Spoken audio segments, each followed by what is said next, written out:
আসসালামু আলাইকুম। আপনাদের মাঝে আজকে আমি একটা ঘটনা নিয়ে এসেছি। ঘটনাটি আমার মহল্লায় হইছে আরকি। আমাদের বাসা হচ্ছে গ্রামে। সর্বপ্রথম বলে নিই, আমার বাসা হচ্ছে বগুড়াতে। বগুড়া কাহালু থানায়, এটি গ্রাম এলাকায়। এই জায়গাতে আমরা ৩ টা বন্ধু ছিলাম। এখন সবাই কর্মক্ষেত্রে বাহিরে চলে গেছে। আর এটা আমার বন্ধুর মুখ থেকেই শোনা। বন্ধুর সাথেই ঘটনা ঘটেছে। বন্ধুর নাম হচ্ছে, একটা হচ্ছে কালু, এটা হচ্ছে রিপন। আমরা কালু করে ডাকি আর ডাক নাম ভেনো। কালু আর রিপন, এরই মধ্যে কালুর সাথে ঘটনা ঘটেছে। আমরা যখন তালের সময় হয়, যখন তাল ধরে গাছে পেকে যায়, তখন সকাল করে ভোরে করে যখন আমরা মাঠে যাব, যাওয়ার পর তাল আমরা কুড়াইতে যাই। সকালে উঠলাম, ঘুম থেকে উঠে সর্বপ্রথম যাই আগে যাইতে পারবে তাই বেশি তাল পাবে, এটাই আমাদের ধারণা। তাল পড়ে থাকে নিচে, কুড়ানোর মজা হচ্ছে আলাদা। প্রতিদিন আমরা সকাল করে যাইতাম, কুড়াইতাম। পরে আমাদের একটু লোভ হয়ে গেছে আর কি, যাই আগে যাবো যাই বেশি পাবো। তো একদিন কালু আর রিপন, কালু রিপনকে বলে, রিপন তুই যখন যাবি তখন আমাকে বলবি, আমরা দুইজন একসাথে তাল কুড়াইতে যাব। পরে রিপন বলল, ঠিক আছে, আমি তোকে সকালে ডাক দেবো, তাহলে আমরা একসাথে তাল কুড়াইতে যাব। এর আগে বলে রাখি, যখন ওদের জমিতে পানি সিঁচা হয়, ওটা ডিপ বলে আমাদের এখানে। ওই ডিবের পাশে একটা তালে গাছ আছে, তালে গাছের সাইডে একটা পুকুর আছে বিশাল বড়। আর তালে গাছের নিচেই একটা জঙ্গল আছে, ছোট একটা সরের গাছ বলে একটা গাছ আছে আমাদের এখানে। তো ওই গাছে প্রচুর তাল ধরে, তালগুলো কালো। পরে ভোরবেলা কালুকে ডাক দেয় রিপন। রিপন যে বলে, এ কালু, কালু। তখন ৩-৪টা ডাক দেওয়ার পর কালু তো জানে আমাকে ডাকতে আসবে। তখন কালু উঠে আসে, দরজা খোলে। খুলে দেখে রিপন অনেক দূরে দাঁড়িয়ে আছে। তখন রিপন বলে, আই তাল কুড়াতে যাব, সকাল তো হয়ে গেল। রিপনের পিছে পিছে কালু যাচ্ছে আর কি। পরে কালু বলল, একটা ব্যাগ নিয়ে আসি। কালু একটা ব্যাগ নিতে চলে গেল তাল দেখা দিবে দেখে। পরে রিপনের পিছে পিছে যাচ্ছে, কিন্তু রিপন কাছে ধরা দিচ্ছে না। এটা কালু বুঝতে পারতেছে না, কেন দুজন খুব ঘনিষ্ঠ বন্ধু ছিল। চলে গেল তালে গেছে। তালে গাছে কাছাকাছি যায় দেওয়ার সাথেই যখন ডিবের ঘরটা পার হবে, তখন একটা গরম একটা হাওয়া কালুর গাওত লাগলো। তখন কালু রিপনকে বলল, রিপন, কেমন যেন লাগতেছে রে, ভাল লাগতেছে না। আর একটা গরম একটা হাওয়া লাগলো। চল আজকে তাল কুড়াবো না, আজকে বাসায় চলে যাই, পরে আসবো নি আর কি, আরো সকাল হোক, তখন এসে দেখবো নি, পাই পেলে পাবো, না পেলে না পাবো, তাই বললো। পরে রিপন বলল, আরে না, এসে গেছি যখন তখন তাল গোড়া কুড়ে নিয়ে যাই তারা, তাই বললো। তখন ওদের মনের মধ্যে, রিপনের মনের মধ্যে একটা লোভ জাগলো। বললো, আমরা প্রতিদিন তাল কুড়াইতে আসি, আর এত সুন্দর তাল, তাহলে একটা কাজ করি, তাহলে আমরা তাল কিছু গাছ থেকে পেড়ে নিয়ে যাই, উঠি। পরে রিপন উঠতে পারে না, সেটা কালু জানে। কালু বলে, তা এত রাতে গাছে ওঠা যাবে না। পরে রিপন অনেক জোরাজুরি করার পর দুই বন্ধুর কথা শুনে কালু বলল, ঠিক আছে তাহলে উঠি, উঠে আমরা কিছু পারি, পায়ে নিয়ে চলে যাব, তাহলে প্রতিদিন আর এরম করে কুড়াইতে হবে না। তখন অনেক জোরাজুরি করার পর কালু রাজি হয়। কালু তালের গাছে উঠতে থাকে, রিপন নিচে বসে আছে। উঠতে উঠতে উঠতে উঠতে যখন উঠে যায়, উঠে যাওয়ার পরে তালের গাছের মাথার উপর কিন্তু উঠতে হয়, তারপর তাল পারা যায়, তার আগে পারা যায় না। ওপর ওঠার পরে দেখে কেমন যেন অনুভূতি হচ্ছে, গাছ মনে হয় লড়তিছে, এরকম মনে হয় কালুর।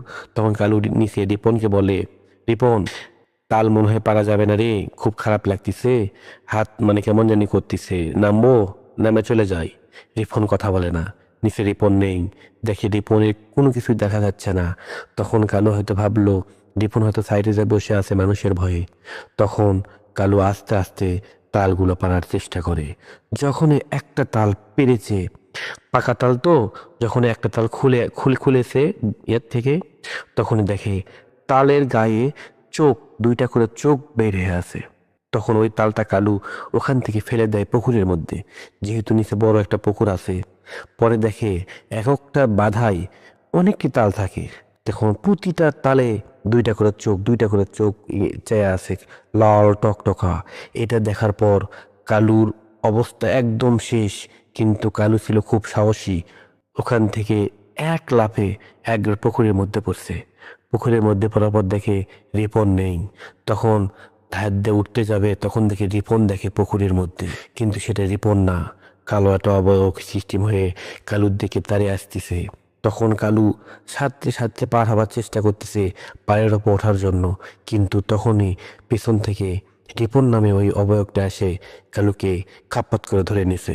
দেওয়ার পর কালুকে পানির মধ্যে ঢুকাই, আবার বের করে, তাকে বলে চুবড়াই। পানিতে চুবড়াতে চুবড়াতে চুবড়াতে তখন কালু বুদ্ধি করে চিৎকার করছে, বাঁচাও বাঁচাও বাঁচাও।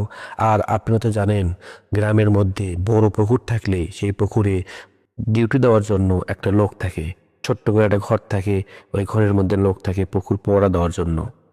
তখন ওখানে আমাদের এখানে হবিবর নামে একটা চাচা ছিল। ওই চাচা বের হয়েছে, কালুর চিৎকার শোনার পর লাইট ধরে দেখে পুকুরের মধ্যে কালু একা একাই খালি ডুকোসল করতেছে আর চিৎকার করতেছে। তখন ওই চাচা দৌড়ে আসার পর কালুকে যখন দেখছে এরকম করতেছে, তখন চাচা কি করবে বুদ্ধি পাচ্ছে না, তখন চলে গেছে কাকু ডাকতে পাশের বাড়ির।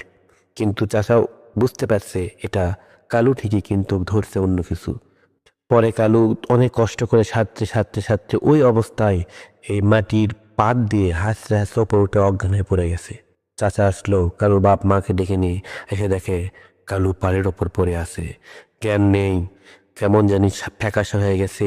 ওখান থেকে চলে নিয়ে গেছে বাসায়। বাসায় যাওয়ার পর অনেক কষ্ট করে সকালে জ্ঞান ফিরছে। জ্ঞান ফেরার পর কালু দেখে উনি বিছানায় শুয়ে আছে। তখন কালুর বাবা মা, ওই চাচা, পাড়া প্রতিবেশী, মহল্লার সবাই বলে, কেবা তোমার কি হয়েছিল? তখন কালু সব ঘটনা আস্তে আস্তে খুলে বলে। তখন রিপনকে ডাক দেওয়া হয়। রিপন আসলো। রিপন আসা বলতেছে, না কালকে তো আমি তাল কুড়াতে যাইনি। কিন্তু রিপন ছিল না সেটা কালু জানতো না। রিপন বলল, রিপনের মা বলল, কালকে আমি বাসা থেকে বের হয়নি, যেতে চাইছিল। আমি বলেছি সকাল না হওয়া পর্যন্ত ডাক দেব না, কিন্তু সকাল হয়ে গেছে, আমি ওকে ডাক দিন দেখে রিপন বের হয়নি। কিন্তু তাহলে কালুকে কে ডাক দিল? কে, কোন সেই রিপন এসে ডাক দিয়ে কালুকে নিয়ে গেল তাল কুড়াইতে? আজকে এই জন্যই অবস্থা। কালুর গায়ে প্রচুর জ্বর ছিল, জ্বরে মর্মান্ত হয়ে গেছিল, মনে হয় বাঁচবে না এরকম অবস্থা। 3 দিন কোনো কিছু খাইতে পারে না। আস্তে আস্তে শুকিয়ে যেতে শুরু করলো। তখন একটা হুজুরকে নিয়ে আসা হলো। ওই হুজুর আসার পর কালুকে দেখার পর বলল, এই 3টার দিকে যে রিপন নামে লোক আসছিল, এটা ওর বন্ধু ছিল না, এটা ছিল একটা দুষ্ট জিন। জিন এসে ওকে ডেকে নিয়ে গেছে, তালের গাছের ওপর তুলে দিছে। দেওয়ার পর ওখান থেকে পানির মধ্যে পড়ছে। পড়ার পর ওখানে মারার চেষ্টা করা হয়েছিল কি, এই সাহসী ভাগ্য ভালো দেখে বেঁচে ফিরে যাচ্ছে। তখন হুজুর তাবিজ দেয়, কিছু পানি পড়া দেয়। দেওয়ার পর বাসা থেকে 21 দিন বের হতে মানা করে। তারপর আস্তে আস্তে আস্তে আস্তে ওই কালু সুস্থ হয়ে যায়। তারপর থেকে আর ওরা কখনো রাতে তাল যে কোনো কিছু কুড়াইতে যায় না। এই ঘটনা ছিল আমাদের। আর আশা করি আপনাদের সবাই ভালো লাগছে, অবশ্যই ভালো লাগছে। আর ভালো লাগলে অবশ্যই কমেন্ট বক্সে বলে যাবেন। সবাই ভালো থাকবেন, সুস্থ থাকবেন। আসসালামু আলাইকুম।